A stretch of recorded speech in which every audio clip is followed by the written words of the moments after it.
It's the most wonderful time. Mimiya. I am very excited. Number one, I am challenged by this Korean brand na gumawa ng something. But before that, sila ay nagpadala ng magandang loot.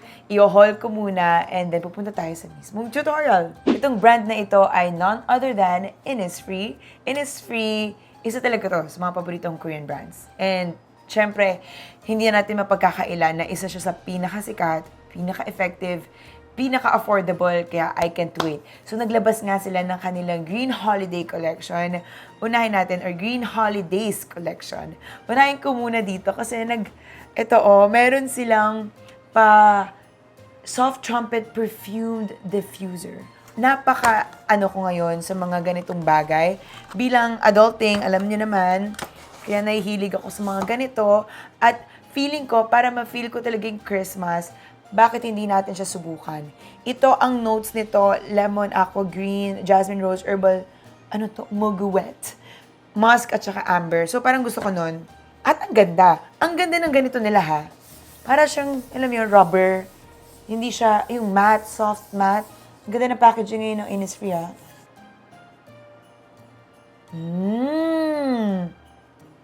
Ang bango. Yan. Para habang ako ay nag-tutorial, umaalingasaw. Kailangan kasi nasa mood ako para sa tutorial na to. At kung hindi pa mabango enough ang kwarto, meron din silang Bright Music Notes Scented Candle.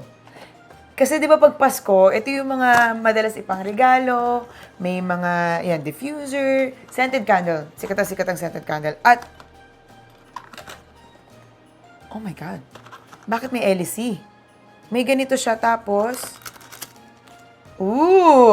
top notes, bergamot, bay leaf. Heart note, rose, woody hay. O, di ba? Musk, cedarwood, patchouli, amber. So, very woody nga. Tapos, ilalagay siya. Wait, paano ba ito? Ganyan siya ngayon. Tapos, tama ba to? Tapos, ikakabit ito.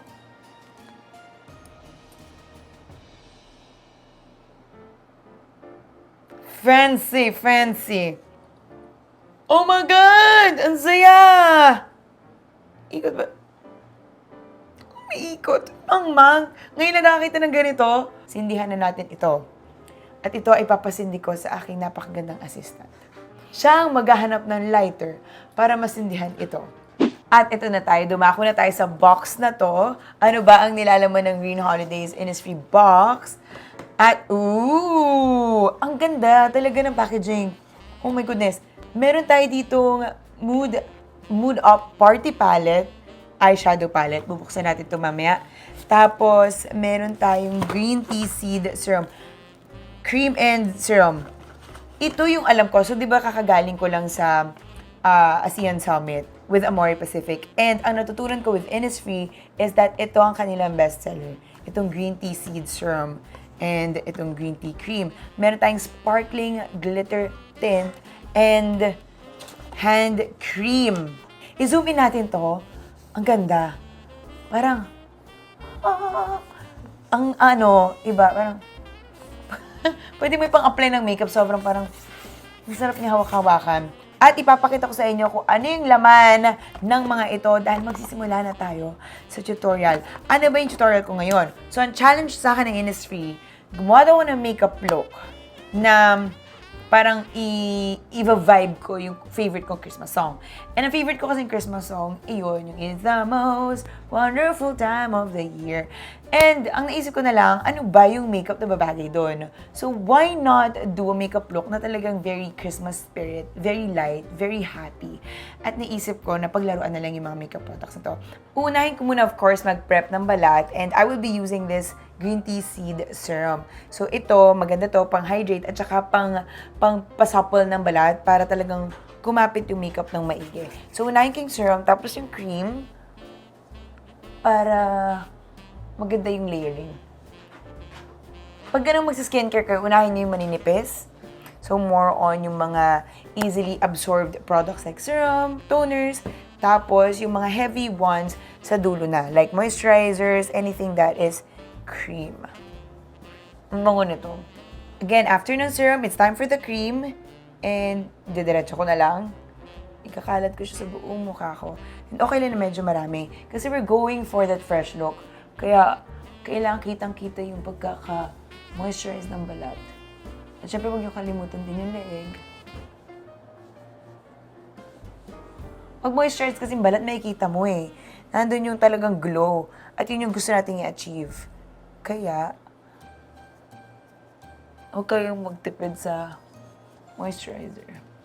Huwag niyo kakalimutan yung mata, syempre. Pwede niyo na rin gamitin as eye cream tong cream na ito dahil light siya. Tapos hindi naman siya sobrang nakakahilam. Para hindi ka mampagod. Kasi Pasko, no? Tapos haggard ka. Syempre, hindi ka tanggap-tanggap yun. Kaya kailangan fresh tayong ganyan. Kaya huwag yung kakalimutan yun. Kasi madalas nagpo-form ng lines dito sa area na to. And we want to avoid lines. Syempre, pag lines, parang masyado kang age, di ba? Kaya kailangan bata tingnan. Huwag niyo kakalimutan na mag-moisturize dito sa areas na to. Para sa foundation, kumuha ako ng shade lighter dahil gusto kong medyo fresh tignan, kaya okay lang na, lighter siya. Gagawin ko, ikakalat ko na muna itong foundation. This is in the shade 3.1 and N27. This is very light. This has sheer to medium coverage. Kaya kailangan din natin ng help ng concealer para talagang ma-cover yung blemishes. O diba, kapag well-moisturized talaga yung skin, madaling kumapit yung mga makeup products. Hindi kayo mahihirapan. Kasi kapag dry masyadong nasa dead layer siya kumakapit. To the point na parang ang aligasgas, ang patchy ng application, mabilis humulas. Pero ito talagang well-absorbed ng balat mo yung makeup. Sa concealer, I have here 2 shades. Yung isa pang correct, so may peach undertone siya, and yung isa naman, yellow undertone. Ang gagamitin ko muna yung peach undertone. Since wala naman ako masyadong dark circles, hindi ko siya totally kailangan. Pero I have this trick na kapag gumamit kayo ng anything with peach undertone, especially sa under eyes, mas magbabrighten yung look. So, ang unahin ko muna itong peach undertone, ilalagay ko siya on the center of my face. Hindi siya, yung pang-correct talaga, pero ang mga tone-up creams kasi ng Koreans, di ba uso sa kanilang ganon, papabrighten kasi ng itsura yon. Lahat ng mga tone-up cream halos may peach undertone. Para magmukha kang, parang mestiza effect. So yun muna yung una kong ilalagay dito sa ilalim ng mata. Tsaka ko siya papatungan nung skin tone na concealer. Dito na tayo sa may skin tone. Medyo maputi ito, kaya talagang dito talaga sa center. Gagamitin ko siyang highlight concealer instead of coverage concealer. Dahil kung kailangan nyo talaga ng coverage, ang pwede nyo gamitin itong nasa pot. Heavier ang coverage nito and thicker siya, so pwede siyang base. For example, sa inyo na ayaw nyo na masyadong mag-foundation, pwede na kayo dumiretso dito. So ito yung mga pang-correct ko sa spots. Ganyan. Kaya lang, since a shade lighter siya, medyo ko na lang siya. Parang semi-foundation. Ang saya kaya, di ba, pag Pasko, pag New Year, tapos sabihan ka ng mga kamag-anak mo, makakang fresh ngayon. Kaysa sa, tapos na yung dekada, haggard ka pa din. Just when you think na, oh my God, ang puti! Kaya nandito, ang Smart Drawing Contouring ng INNISFREE. Shake nyo lang siyang ganyan. Ako, ang ginagawa ko, nilalagay ko muna siya at the back of my head. I never try to apply a foundation that's new to me directly on my face. Kasi gusto ko talagang gradually building it. Now, this contouring is very matching my skin tone right now. Nilalagay ko na siya sa outer parts of my face. Yeah, this somehow matches my skin shade. Itong talagang actual skin shade ko. Pero meron siyang konting gray undertone kaya siguro siya contouring. So, lalagay natin siya dyan para ang dimension natin ay sobrang ganda. Ay, effect nga, no? Uy, may effect! Ayaw. Choosy pa ako. Kapag hindi kumulay, nagre-reklamo. Pag kumulay, nagre-reklamo. Hindi, parang hindi ko siya in-expect na magiging ganito siya ka-subtle, pero may impact. Alam mo yun? Parang,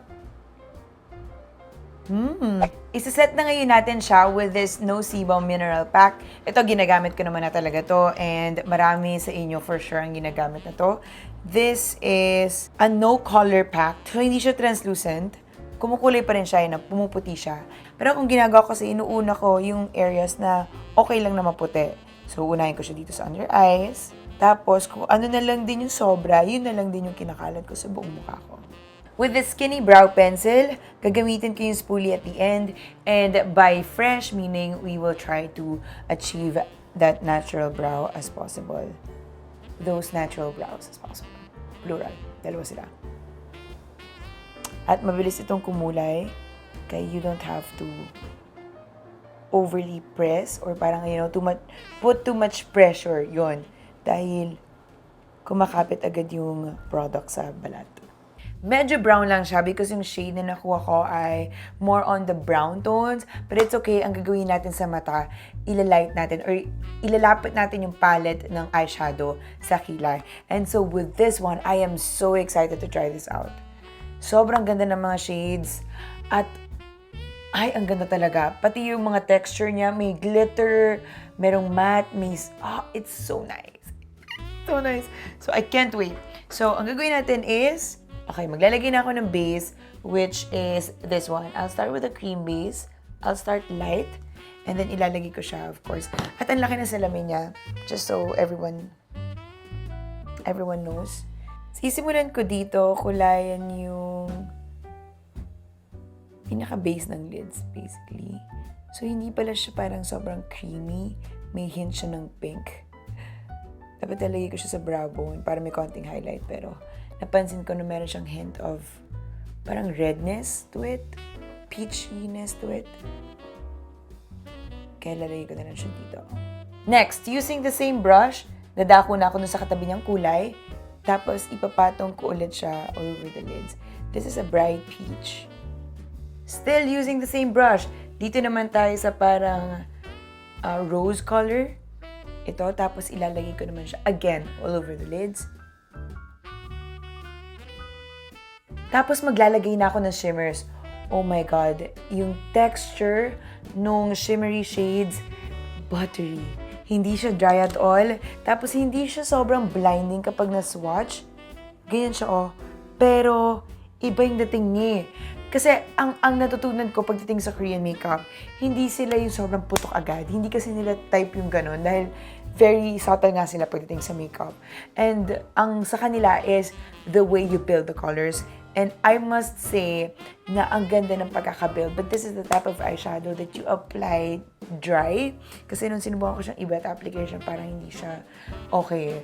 But anyway, hindi mo naman kailangan din basain, especially with the shimmery shades, because sobrang kumakapit agad siya sa balat. And so what I'm going to do is, kukunin ko itong pink. Yan. Tapos, ilalagay ko siya sa gitna.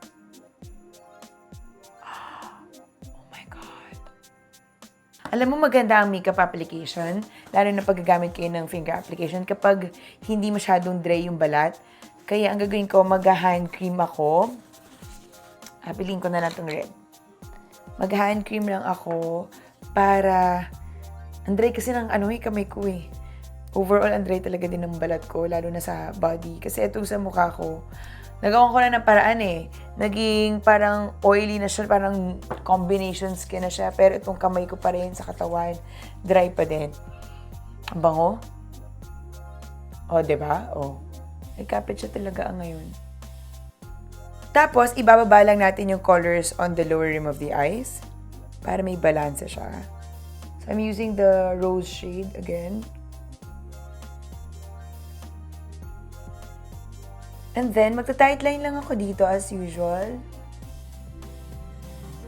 I only have a black liner here. Pero ang gagawin ko para mas mag-tame down yung kulay niya, pagkalagay ko, lalagyan ko rin nung eyeshadow dito, yung darkest shade ng eyeshadow dito. Para hindi siya sobrang black kasi masyadong nakaka-heavy yung black liner. Ito yung gagamitin ko.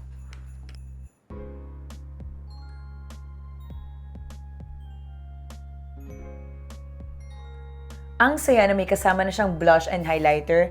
Kaya ang gagawin ko, pipili na lang ako dito. Ang unahin ko muna itong parang peachy tone na to.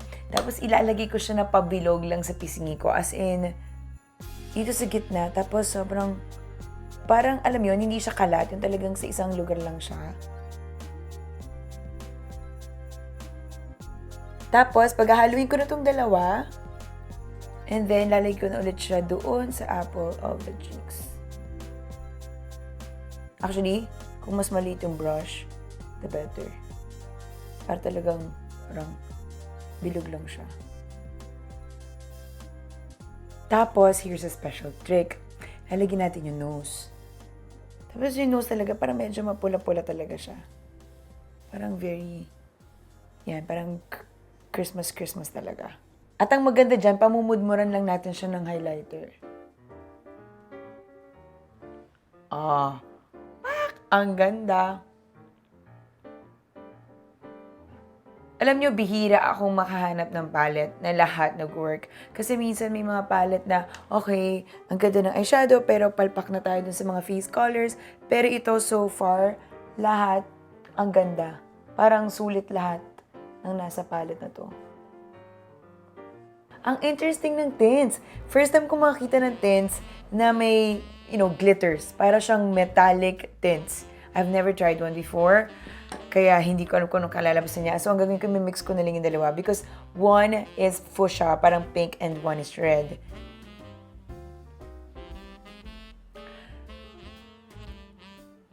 Sobrang bright. Next, dagdagan natin ng red. Pag masyado pa siyang bright, parang galing may glitters. Ang gagawin ko,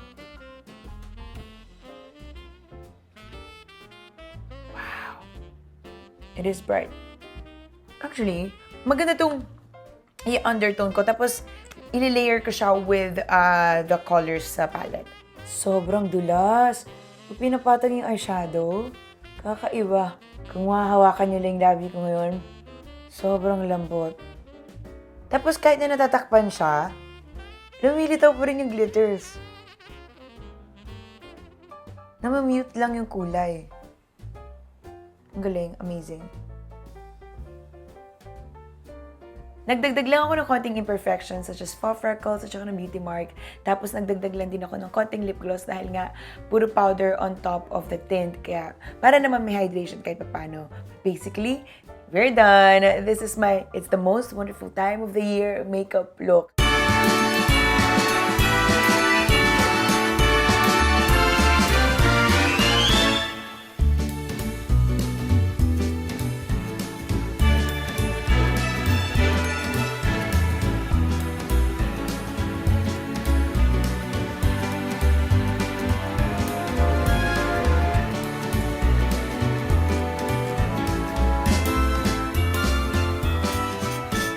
Lahat ng ito, gamit ko ay INNISFREE. Ilalagay ko yung mga products on the description box below para alam niyo yung mga ginamit ko, and I'm really happy.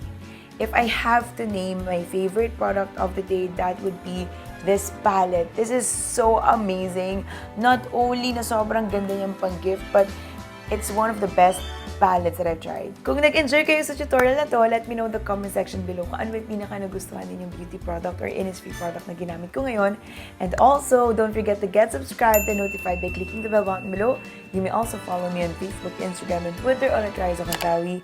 And I'll see you on the next vlog. I know for sure na marami pang Christmas tutorials. This is probably the first ngayong December. Abangan ninyo yung mga susunod. I'll see you on the next vlog. Love you all. Bye!